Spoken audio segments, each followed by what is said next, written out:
Hi, and welcome to the Tri-City Regional Chamber of Commerce Quick Takes Legislative Live Video Series. My name is Matt Murphy, the Government Regional Affairs Director here at the Chamber.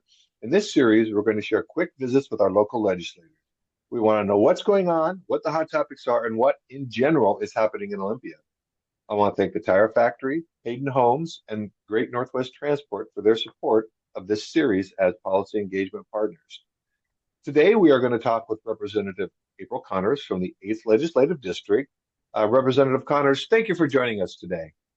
Thanks for having me. It feels like I've been gone longer than I have been, so it's always good to see a fresh face from home.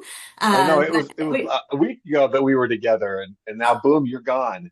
I know. Well, day 4 feels like day 44 right now. I'm already pretty exhausted. I've been going, Matt, from usually around 7:38 in the morning, and then I do budget briefings because I'm on appropriations. So am here usually till 8 or 8:30 at night every night, and so it is fast and furious. Already lacking sleep, but it's just how session works.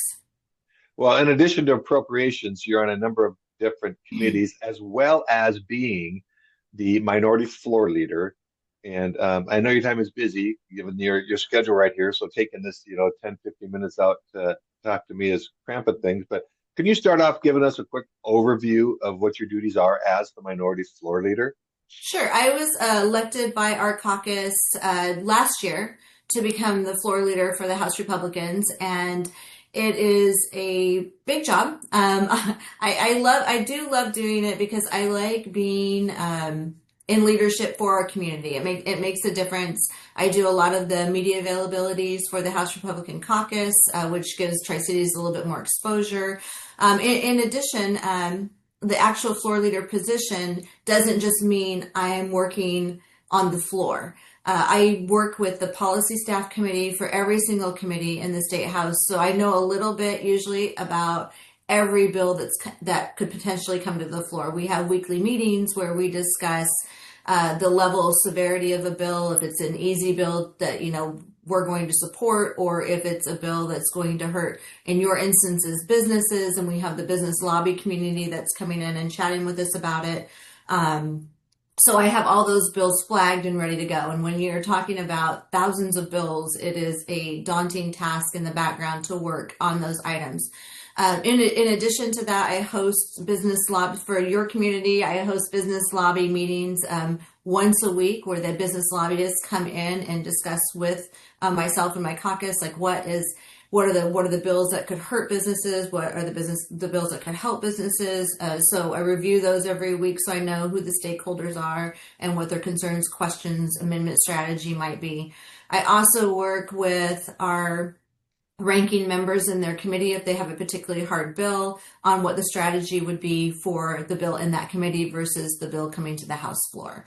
So once those bills come out of committee, my work is to strategize on amendments. How do we make the bill better? How do we try to kill the bill? How do we, who's going to speak about the bill? Who's going to be the best person on the floor for that strategy? And then of course, I work with our leader to, if we're going to be negotiating with the majority party, like which bills can we negotiate away? Which, if there's something that's really bad that we don't like, and they want us to take amendments off a bill, how does that strategy work? So it is crazy when we're on the floor, but it's also busy for me when we're not, which is why I don't serve on as many committees as other members do because of that role that I have. We are on the floor today, believe it or not, day 4.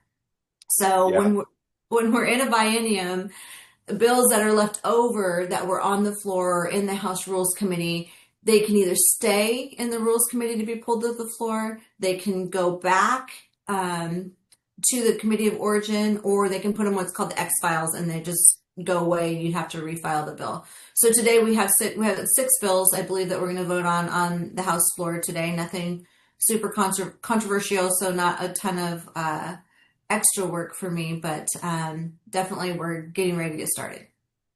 Do X files come back very often? No. I mean, I know anything is possible, but yeah, not usually. Once I put in the X file, they're pretty much dead. Okay. When if a member feels like, and a lot of times they're putting the X files because something similar passed a session before, or there was a companion bill in the Senate that was the exact same bill that passed in the Senate, so they'll X file them. If the member feels like their bill's in the X file and they want to have it not be, we can try to challenge that, or they could drop a new bill. It can't be the exact same bill. They could drop a similar bill. Okay. Makes it easier for me tracking when I see some of my bills from last year end up there. So, anyways, so for this session, there are a lot of major challenges, and and I'm sure that you squeeze in as much as you can into your day. Um, so you talked about some of the strategy, the major challenges facing the state. Can you touch on any of those in particular? What your plan is to tackle them? I know you talked about killing amendments or talking them off the floor, so they don't even make it to the floor. How does that work? Well, for us, it is a strategy of like how many amendments do you put on a bill? What can you negotiate for to kill a bill? For instance, last year there was a bill that we had a massive amount of amendments on. The House Democrats came over and said, "Well, if you'll take 10 of them off, we'll give you, three. We'll let you pick three bills you really, really don't like." And those aren't always going to be the bills that we would want. The ones we'd really, really, really like to kill, those ones are never usually on the table to kill, just so you know. So if we have something like, if their priority this year is going to be a wealth tax or a employee tax, and they really, really want that, the likelihood of us trying to get rid of that is extremely hard. But we can get rid of, last year we did a really good job of killing a lot of community safety bills that would have taken away ability for our law enforcement officers and things to be able to enforce the law in our cities. And so we were able to do a lot of those. But if it's, like I said, if it's a bad tax idea, Yeah, or that yeah, the majority party wants to go through, they're gonna push it through. They have the votes to do that. yeah. There's some things that are non-negotiable, Yeah. unfortunately. Yeah. So in addition to that plan of attack, on a personal level, are there any issues that you particularly feel strongly about, near and dear to your heart, that you would like to see get done this session? Sure. I have some issues in particular, like to our community, that we have been working on. One of them is a bill, and I wish I had the bills in front of me, Matt. You might have to pull them up and put them in comments later. I don't have my numbers in front of me. One was from a constituent on the B&O tax, that is the taxes, sales tax, I'm sorry, that's hitting for people that are doing temporary staffing services in the Tri-Cities. And I'm hearing a lot about that they're getting stuck with these sales tax bills on their temporary staffing, and it's making it way more expensive. And so I did drop a bill with the Representative Schmidt out of Spokane to repeal that tax. Not sure if we're going to get a hearing on that. Again, that's another hard one because of the budget crunch and crisis, but we're pushing for a hearing on that. One that has been really big for our community, especially for our local cities, counties, as well as our local builders and developers, have been these. I don't know if you've heard of Shrub Step, but Shrub Step is Mhm. kind of our sagebrush in the Tri-Cities, and you see it in the community. It has sagebrush, and there's some bunch grass and some other things that little critters like to hide in. Say maybe like um, sorry, I just got a little interruption, but I'm going to come back in. But maybe like a jackrabbit or a rattlesnake or those kind of things.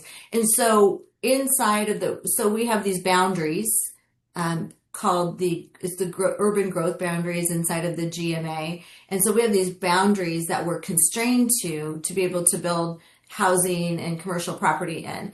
And so what happens right now is we have to mitigate for shrub step, which means that folks have to purchase land outside of the urban growth boundaries through a land banking trust to say, if I took a shrub step away, I got to replace it. And sometimes that can be up to an 8-to-1 ratio. So if you had 1 acre of ground, you'd have to go buy 8 acres and put it into a land trust. So this was something that TriDec brought to my attention this last year, and we had numerous meetings with our cities, all four, West Richland, Richland, Kennewick, Pasco, to discuss what could be done to try to improve this. And so I have a bill this year that actually has a hearing next week. I think it's on the 20th to exempt having to mitigate for shrub step inside of the urban growth boundaries. And the reason why that's important is because it takes a long time for these studies to be done, and it's delaying projects, especially affordable housing projects. We saw where it has hurt our local Habitat for Humanity, but it's also hurting, commercial projects and at-rate market housing, and is making housing more expensive, and B, delaying it being built. And we all know that it's expensive now in the last 5 or 6 years, the price of housing in especially Tri-Cities has gone up, and the whole state has gone up substantially. Well, I'm really encouraged to hear about that one, because I know that was one of the items that we looked at as a priority. And so I appreciate you stepping up on that one, and I will definitely look it up, and it's one that we will support also. Thank you. So last quick little thing here. It is a 60-day session.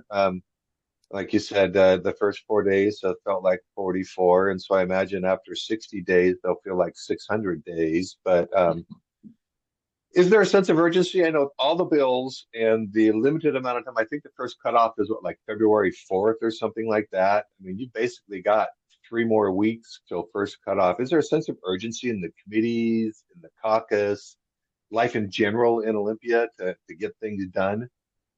The sense of urgency right now is getting the bills filed that you want to pass or have a committee hearing for in your committees. And so, yes, there's a big sense of urgency of, you're seeing a ton of bills dropping every single day. And then once the bill drops, it's our job and our community's job, if it's something that's important to you, to fight for that bill to actually get a public hearing. And once it has a public hearing, as you know, Matt, it then has to be voted out of committee before it could even make its way to the House floor. So public engagement, business engagement, especially the chamber's support on these bills is important, especially when we see, who's logging in pro or con or testifying in bills that are important to our community. So yes, and we'll be sending out emails today on shrub step bills and other bills that hopefully we're getting hearings on, to make sure that we are getting our community to engage and support in those. And so for anybody that is interested, you can sign up for newsletters from any of our legislators by going to their website, and you can access those from the legislature website, or you can access them through the chamber website, and you can get to their web pages and you can sign up for them. I get yesterday, I got a whole bunch of them, because as everything is kicking off, I got a lot of updates from our legislators, and so I appreciate that. So, and Rep. Connors, thank you for joining us today. Based on the description, your life right now is hectic, and I know that every second that we take away, you probably got somebody pounding on your door right now saying, "Where is she? I want to talk to her." So thank you very much for joining us today, and all the hard work that you do in Olympia for us. We really appreciate it. If there's anything we can do for you, let us know. Thank you so much, and look forward to this 60 days and then getting back home to everyone in Tri-Cities. And our Tri-City Legislative Days is next week, so we will be there. Hopefully I'll get a chance to see you then. I'm sure we will. All right. Thank you. Always welcome. Thanks, Matt. All right. Thanks, Rep. Connors. Talk to you later. Bye-bye. All right. Bye.